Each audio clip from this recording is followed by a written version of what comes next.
नमस्कार बच्चों। तो हम 11th क्लास का चैप्टर यूनिट एंड मेजरमेंट आज स्टार्ट करने जा रहे हैं। ध्यान से पढ़ें, एकदम फोकस होके पढ़ें, वर्ड टू वर्ड आपको समझ में आएगा। ठीक है, क्लास 11th का इंपॉर्टेंट चैप्टर है, यहीं से क्लास 11th बेसिकली स्टार्ट होती है।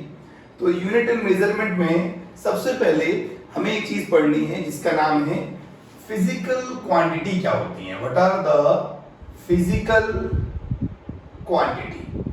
बताएं बेटा, सोचें एक बार कि फिजिकल क्वांटिटी किसे कहते हैं।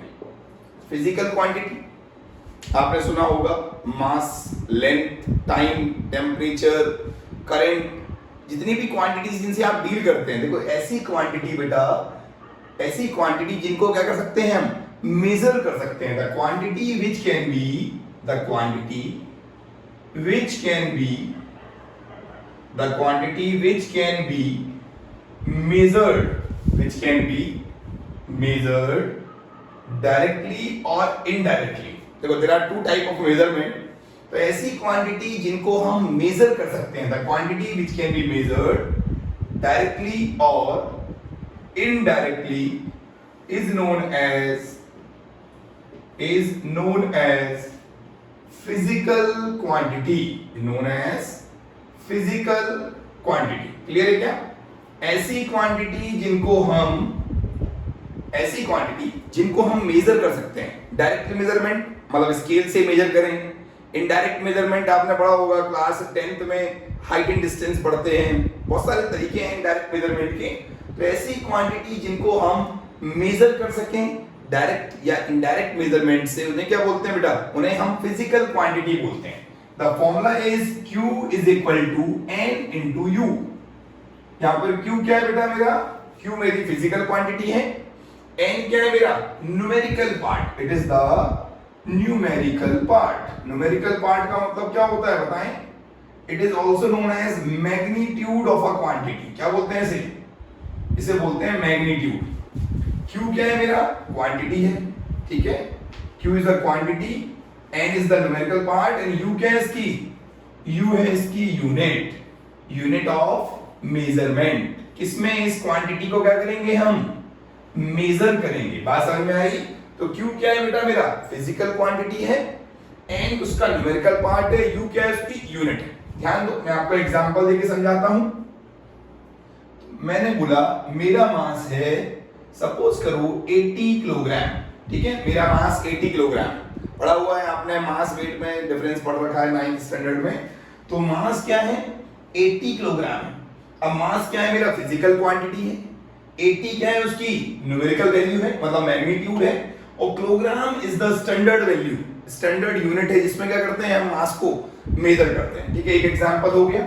सेकंड एग्जांपल लो, जब आपने टेम्परेचर मेजर किया अपना, तो आपका टेम्परेचर आया 100 डिग्री फ़ारेनहाइट। ठीक है, टेम्परेचर की अलग अलग स्केल्स हैं। आपका टेम्परेचर आया 100 डिग्री फ़ारेनहाइट। टेम्परेचर क्या है मेरा? फिजिकल क्वांटिटी है। 100 क्या है? मैग्नीट्यूड है। और फ़ारेनहाइट क्या है? टेम्परेचर की एक स्केल है। इसमें क्या करते हैं हम? टेम्परेचर को मेजर करते हैं। क्लियर है क्या? तो क्या होता है? Physical quantity means the quantity which can be measured directly और इनडायरेक्टली। जैसी क्वांटिटी जिनको हम फिजिक्स में, केमिस्ट्री में डील करते हैं, वो क्वांटिटी क्या है हमारी? They are also known as physical quantity. क्या बोलते हैं? Physical quantity. ठीक है, इस चैप्टर में हमें बेसिकली 2-3 चीजें पढ़नी है। पहला पढ़ना है यूनिट्स के बारे में, देन डायमेंशन है, उसके बाद क्या होगा? मेजरमेंट। ठीक है, तो आप जल्दी से इसे नोट करें। अब देखिए आगे देखते हैं। तो फिजिकल क्वांटिटी के टाइप्स क्या होते हैं वो देख लेते हैं। ठीक है, what are the types of physical quantity? Clear है क्या? अब देखिए हम फिजिकल क्वांटिटी के टाइप देखते हैं। See the type of physical quantity. There are 2 type of physical quantity. Physical quantity बेटा 2 प्रकार की होती है। देखें, फिजिकल क्वांटिटी के 2 टाइप होते हैं। पहला टाइप है मेरा फंडामेंटल क्वांटिटी। कौन सी क्वांटिटी बेटा? Fundamental. Fundamental means basic. Fundamental quantity. देखिए फंडामेंटल क्वांटिटी क्या होती है? The quantity which can define themselves. ऐसी चीज जो अपने आप को डिफाइन कर सके, जो अपने आप में पूर्ण है, जो अपने आप में कंप्लीट है, वो किसी पर डिपेंड ना करे। This is known as fundamental quantity, और एक होती है बेटा इसमें हमारी डिराइव्ड क्वांटिटी। क्या होती है? Derived quantity. What is the derived quantity? The quantity which is made from the fundamental quantity. जो फंडामेंटल क्वांटिटी से मिलके बनी होती है उसे क्या बोलते हैं हम? उसे हम डिराइव्ड क्वांटिटी बोलते हैं। The physical quantity is divided into two part. Fundamental quantity मतलब बेसिक क्वांटिटी। क्या है ये?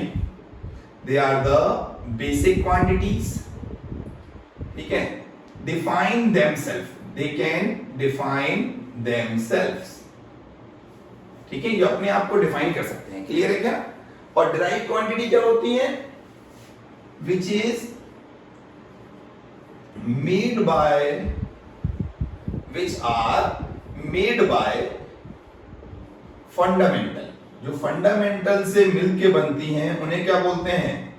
उन्हें हम डिराइव्ड क्वांटिटी बोलते हैं। क्या बोलते हैं बेटा? ऐसी क्वांटिटी जो फंडामेंटल से मिलके बनती है वो डिराइव्ड क्वांटिटी है। देयर डेफिनेशन, जो उनकी डेफिनेशन होती है, ऑल्सो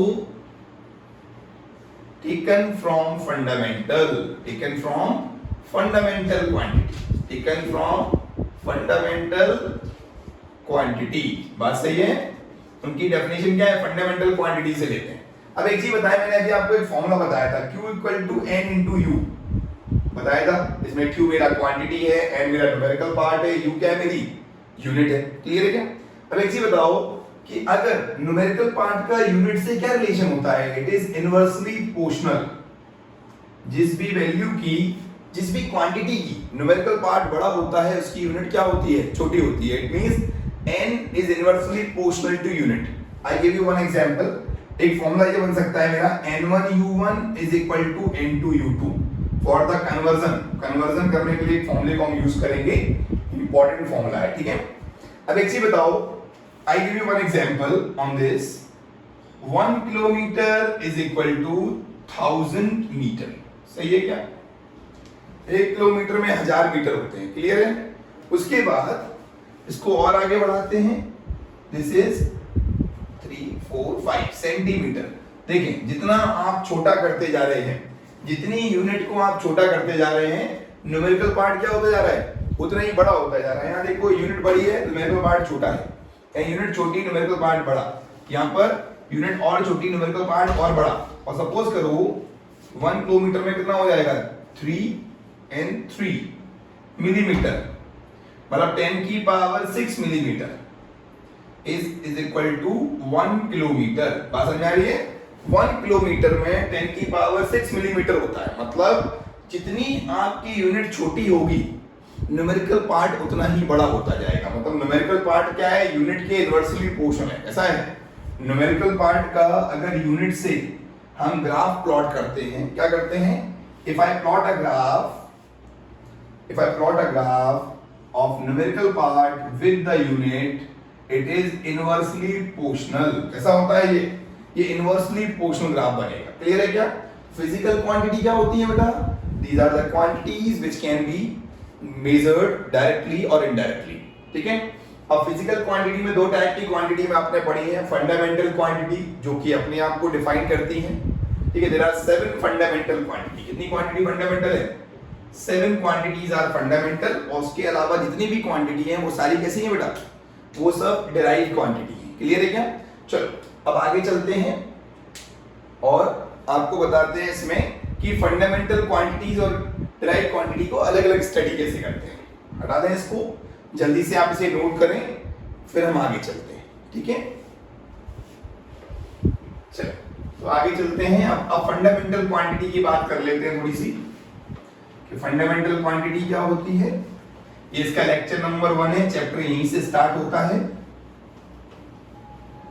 चलो, और इंपॉर्टेंट चैप्टर है। 4 मार्क का क्वेश्चन आपको इसमें जेडब्ल्यू में मिलेगा और नीट में मिलेगा। मतलब नीट में, जेडब्ल्यू में ऑलमोस्ट 1 क्वेश्चन एवरी ईयर इसमें आता है, तो आपको उस पर फोकस करना है, ठीक है। देखिए अब हम बात कर रहे हैं फंडामेंटल क्वांटिटी की। किसकी बात कर रहे हैं बेटा? We are talking about fundamental quantity. बताएं फंडामेंटल क्वांटिटी क्या होती है? They are the basic quantities which can define themselves. Quantities, they are the basic quantity define themselves. क्या करते हैं, ये अपने आप को डिफाइन कर सकते हैं, मतलब ये किसी और पर डिपेंड नहीं करते, इनकी डेफिनेशन ये खुद देते हैं। आपके बारे में अगर मैं बात पूछूं तो आप अपने आप को सबसे अच्छा डिफाइन कर सकते हैं, because you are the fundamental one. ठीक है, आपको मैं डिफाइन करूंगा तो बाई चांस उतना अच्छा डिफाइन ना कर पाऊं। ठीक है, अब एक चीज बताओ, फंडामेंटल क्वांटिटी कितनी है मेरे पास? 7 फंडामेंटल क्वांटिटी है। There are 7 quantities which are fundamental. देखिए, सबसे बड़ी चीज है, आपको क्या रीड करना है? You have to read NCERT only first. देखिए, तो क्वांटिटी की बात करें, सबसे पहले हमारे पास है मास। फंडामेंटल क्वांटिटी में मास यूनिट है इसकी केजी, मतलब किलोग्राम। ठीक है, किलोग्राम लिखें, यहाँ पर केजी लिखें, kilogram, and this is KG. ठीक है, 7 फंडामेंटल क्वांटिटी की बात कर रहे हैं। पहली क्वांटिटी क्या है बेटा? मेरा मास। मास किसमें मेजर होता है? किलोग्राम में, केजी इसकी यूनिट है। सेकंड, देन वन है लेंथ। लेंथ को मेजर करते हैं किसमें? मीटर में, और एम उसका सिंबल है। Third one time, mass length time, time की यूनिट है सेकंड, डिनोटेड बाय एस। उसके बाद फोर्थ वन है mass length time, then temperature. क्या है मेरा? टेम्परेचर, जिसमें क्या करते हैं? हॉटनेस और कोल्डनेस ऑफ एन ऑब्जेक्ट को मेजर करते हैं। ठीक है, तो सेकंड, उसके बाद आता है, इसमें आता है केल्विन। टेम्परेचर की क्या स्टैंडर्ड यूनिट मानते हैं? Kelvin. Then the fifth one is mass length time temperature, और देखो करंट। करंट की यूनिट क्या होती है? करंट की यूनिट होती है एम्पियर। क्या होती है? Ampere, given by Andre Marie Ampere. Then the sixth one is mass length time temperature current. अगला है हमारा अमाउंट ऑफ सब्सटेंस। क्या होता है बेटा? Amount of substance, amount of substance, this is unit is mole, MOL. Then the seventh one is luminous intensity. Luminous intensity. Seventh one क्या है मेरा? Luminous intensity. क्या होता है बेटा? Luminous intensity. The unit is candela. Candela is the unit of luminous intensity, और CD उसका symbol है। याद रखो, intensity means the amount of light falling per unit area per unit time. पढ़ेंगे अंदर हम ल्यूमिनस इंटेंसिटी। क्लास 9th में chapter था साउंड, उस साउंड चैप्टर के अंदर हमने पढ़ा था intensity of sound, loudness of sound के बारे में, तो आपको उस वीडियो में मिलेगा वो। ल्यूमिनस इंटेंसिटी मतलब, इंटेंसिटी का वैसे हिंदी मीनिंग होता है तीव्रता, और इंटेंसिटी का जो मतलब आप बेसिकली निकाल सकते हैं वो होता है amount of energy falling per unit area per unit time. Energy falling per unit area per unit time. Unit क्या होता है इसका?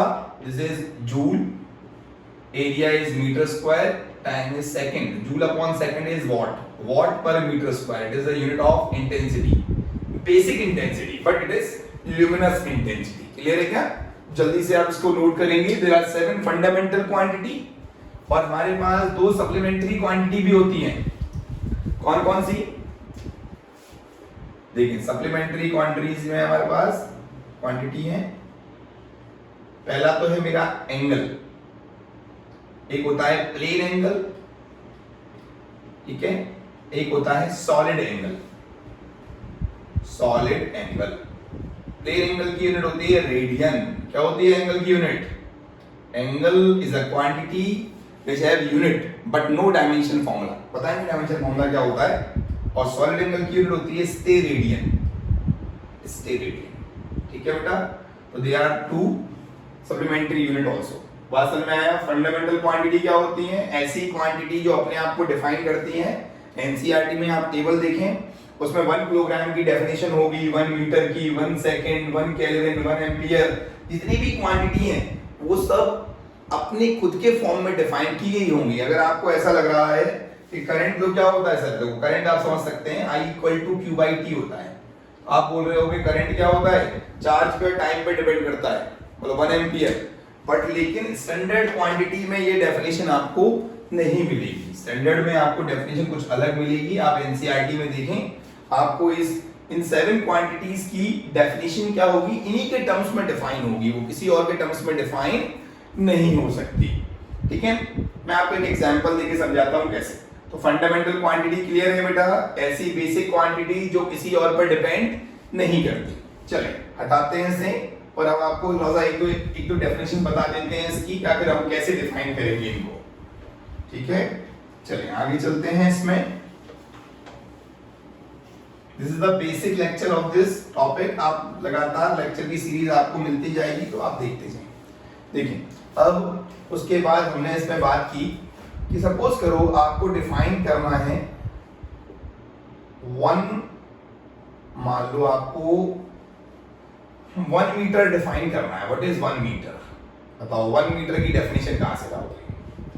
याद है आपको स्पीड ऑफ लाइट कितना होता है बेटा? 3 × 10⁸ मीटर पर second. This is speed of light. ठीक है, तो ये बताओ कि 1 मीटर क्या होगा?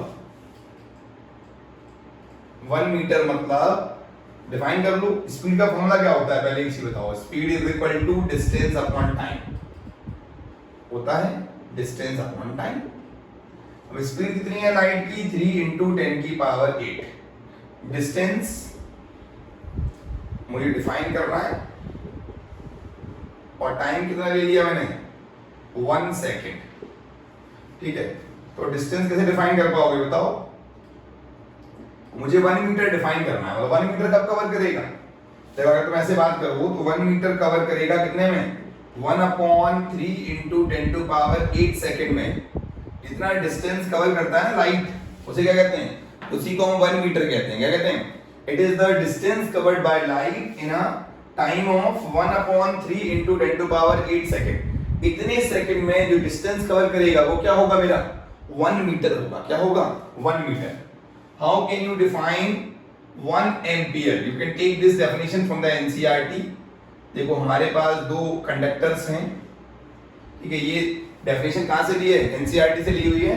ये दोनों कंडक्टर क्या करेंगे? आइदर दे अट्रैक्ट और रिपेल ईच अदर। इस डेफिनेशन के लिए क्या करना पड़ेगा? आपको एनसीईआरटी पढ़ना पड़ेगा और आपको क्या क्या आना चाहिए? फ्लेमिंग का लेफ्ट हैंड रूल पता होना चाहिए, क्योंकि ये डेफिनेशन क्या बोलती है? अगर 2 वायर एक दूसरे को अट्रैक्ट या रिपेल कर रहे हैं, कितने फोर्स से?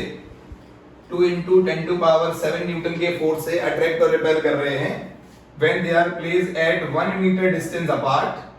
ठीक है, अगर सेम डायरेक्शन होगा तो अट्रैक्ट करेंगे, अपोजिट में रिपेल करते हैं, तो जो इसका करंट होगा वो कितना होगा?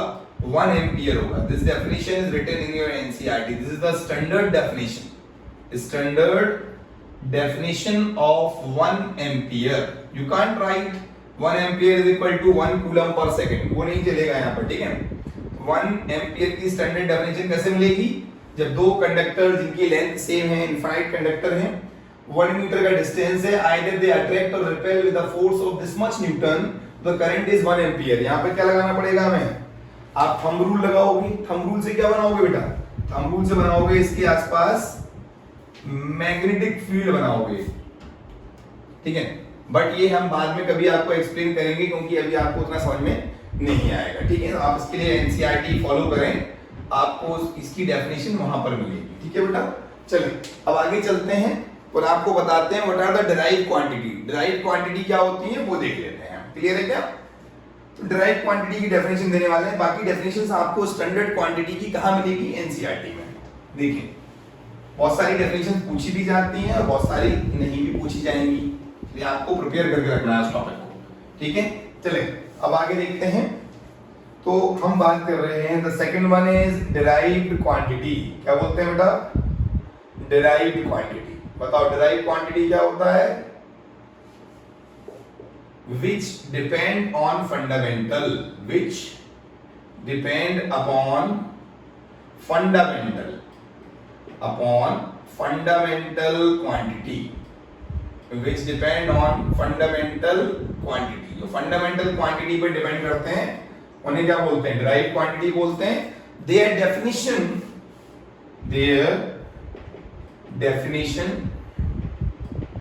taken from फंडामेंटल से इनकी डेफिनेशन ली जाती है। आपको मैं एग्जांपल देके समझाता हूं। स्पीड के बारे में बात कर लेते हैं। तो स्पीड क्या होता है बेटा? Speed means distance upon time. क्या होता है स्पीड? स्पीड का मतलब होता है डिस्टेंस अपॉन टाइम, ठीक है। अब आप एक चीज बताओ, डिस्टेंस क्या है? मेरा लेंथ है, और टाइम भी क्या है? फंडामेंटल है। Length and time both are fundamental. Length भी फंडामेंटल है, टाइम भी फंडामेंटल है। इन दो फंडामेंटल के मिलने से, इन दो फंडामेंटल क्वांटिटी के मिलने से क्या बना है? मेरा स्पीड बना है। तो स्पीड कैसी क्वांटिटी होगी?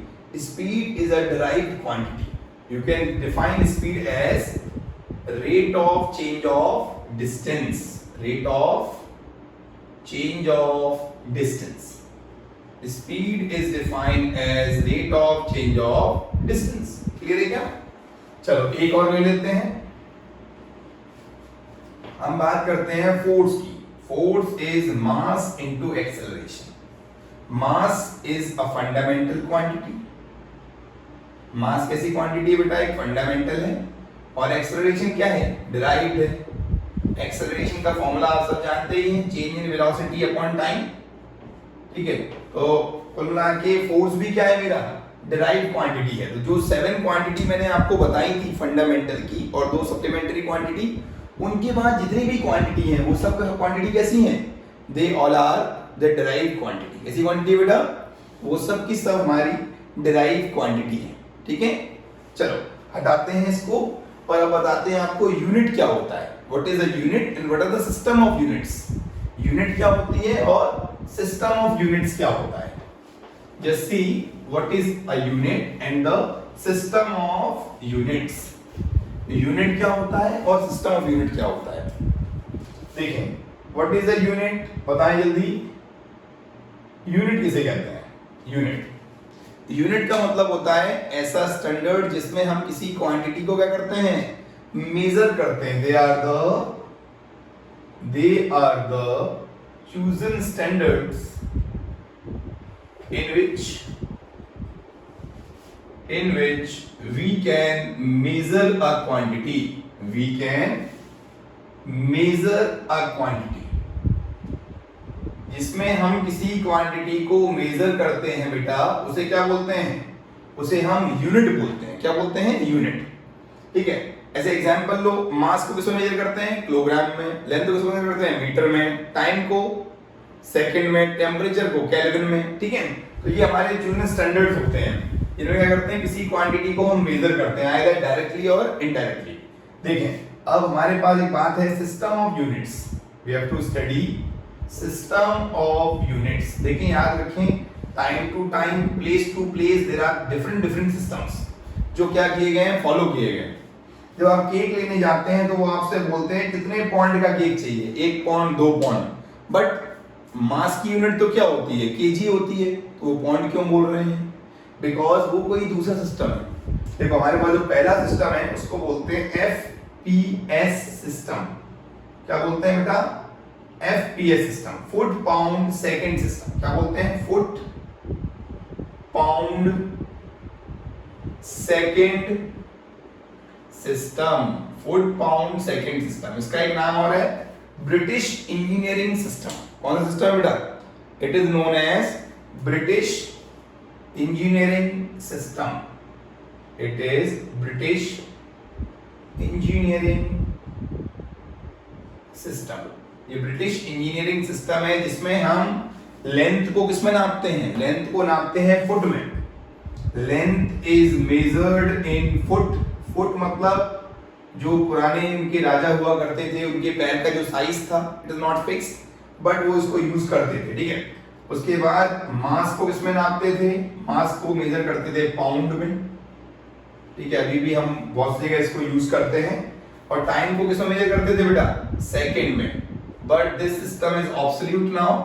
इस सिस्टम को हम यूज नहीं करते बिकॉज ये स्टैंडर्ड नहीं है, ये फिक्स नहीं है और ये हर जगह एप्लीकेबल नहीं है। सब लोग इसको नहीं मानते, दैट्स व्हाई हम फुट पाउंड सेकंड सिस्टम को यूज नहीं करते हैं, ठीक है। Then the second one is CGS system. क्या नाम है? CGS system. Centimetre gram second system. Gram second system. It is centimetre gram second system. ठीक है, सीजीएस सिस्टम क्या होता है, सेंटीमीटर ग्राम सेकंड। ठीक है, देखो इसको एक नाम और है, इसको बोलते हैं गॉसियन सिस्टम। जो इजिप्ट वाले पीपल थे वो इसको यूज करते थे, गॉसियन सिस्टम। ये थोड़ा सा छोटा सिस्टम है, बट इसमें क्या किया हमने, लेंथ किसमें मेजर करते हैं, लेंथ को मेजर करते हैं सेंटीमीटर में, मास को मेजर करते हैं किसमें बेटा, ग्राम में, और टाइम को किसमें मेजर करते हैं, टाइम को मेजर करते हैं सेकंड में। किसमें मेजर करते हैं, सेकंड में। अब ये सिस्टम क्यों फॉलो नहीं करते, because it's a very small system. इसमें कैलकुलेशंस क्या होंगी, बहुत लेंथी हो जाएंगी, बल्कि कैलकुलेशंस होंगी। दैट्स व्हाई क्या करते हैं, इस सिस्टम को हम अवॉइड करते हैं, इसको यूज नहीं करते। थर्ड सिस्टम इज, देखो याद रखो, सबसे पहले मैंने आपको बताया यूनिट क्या होते हैं, they are the chosen standard in which we can measure a quantity directly और इनडायरेक्टली। किसी भी क्वांटिटी को हम मेजर कर सकते हैं डायरेक्टली और indirectly. This is known as, क्या बोलते हैं इसे हम यूनिट बोलते हैं। क्या बोलते हैं, यूनिट। किसी भी क्वांटिटी को मेजर करने के लिए क्या चाहिए होता है, उसकी यूनिट चाहिए होती है। ठीक है, अब हटाते हैं इसको और आपको बताते हैं एमकेएस सिस्टम क्या होता है। MKS, metre kilogram second system. क्या पढ़ेंगे अब पढ़ेंगे हम मीटर किलोग्राम सेकेंड सिस्टम। ठीक है, मीटर किलोग्राम सेकेंड सिस्टम। ठीक है बेटा, देखो third one is MKS system, metre kilogram second system, metre kilogram second system. इसका नाम है मैट्रिक सिस्टम, जो हम लोग क्या करते हैं अभी रिसेंटली यूज कर रहे हैं थोड़े से चेंजेस के साथ में। ठीक है, metric system in which length is measured in metre. Length को किससे मेजर करते हैं बेटा, मीटर में। मास को किससे मेजर करते हैं, किलोग्राम में। और टाइम को किससे मेजर करते हैं, टाइम को मेजर करते हैं सेकंड में। ठीक है, टाइम को मेजर करते हैं सेकंड में। तो this is the system which we are still using. But इसके बाद एक सिस्टम आ आता है एसआई सिस्टम, स्टैंडर्ड ऐसे बोलते हैं, सिस्टम डी इंटरनेशनल। फ्रेंच में लिखा हुआ है बेटा ये, सिस्टम डी इंटरनेशनल और स्टैंडर्ड सिस्टम ऑफ मेजरमेंट। देखिए इसमें क्या है, 1971 में बेटा there is a conference on weight and measures. याद रखो, there is a conference, general conference on weight and measurement held in Geneva. Weight and measurement पर जो जनरल कॉन्फ्रेंस हुई थी 1971 में, उसमें डिसाइड किया गया कि SI is the system which can be used by all the countries for their industrial import export purpose। अपने देश में आप कुछ भी यूज करें, बट इंटरनेशनल लेवल पे जब आप कोई डील करते हैं तो आपको लेंथ किसमें मेजर करनी पड़ेगी, मीटर में मेजर करना पड़ेगा। ठीक है, मास को किसमें मेजर करेंगे, किलोग्राम में। 1971 में एक जनरल कॉन्फ्रेंस हुई थी इन 1971, कहां पर हुई थी बेटा, जेनेवा में। उसमें डिसाइड किया गया था कि SI is the system which is coherent, which is universally accepted, जो हर जगह एक्सेप्टेड है। इसी सिस्टम को क्या करना है, हमें फॉलो करना है। SI system is the best system of measurement. क्योंकि सपोज करें प्रैक्टिकल प्रॉब्लम लें, हमने 1 किलोग्राम किसी को शुगर दिया और हम चाहते हैं कि उसका आप कॉस्ट दें, बट वो उसको 1 किलोग्राम को 1 पाउंड समझ लिया, अगर मान लो, और पाउंड क्या होता है, आधी किलो के आसपास होता है, तो क्या हो जाएगा, हमें लॉस हो जाएगा। दैट्स व्हाई द मेजरमेंट का जो प्योर आइडिया है फॉर अ फेयर डील क्या होना चाहिए, इंपोर्ट एक्सपोर्ट करते समय किसी को भी लॉस ना हो। मतलब जो भी आदान प्रदान हो रहा है, जो भी इंपोर्ट एक्सपोर्ट चल रहा है, उसमें कोई फेयर, मतलब उसमें फेयर डील होनी चाहिए। कोई भी ऐसा ना हो कि कोई किसी को लगे कि क्या हो गया, मेरे साथ क्या हुआ है, गलत हुआ है। दैट्स व्हाई हमें क्या करना है, ये सिस्टम ऑफ मेजरमेंट यूज करने हैं। ठीक है, इसका लेक्चर नंबर 2 आपको जल्दी ही मिलेगा। थैंक यू एवरीवन, धन्यवाद, थैंक यू।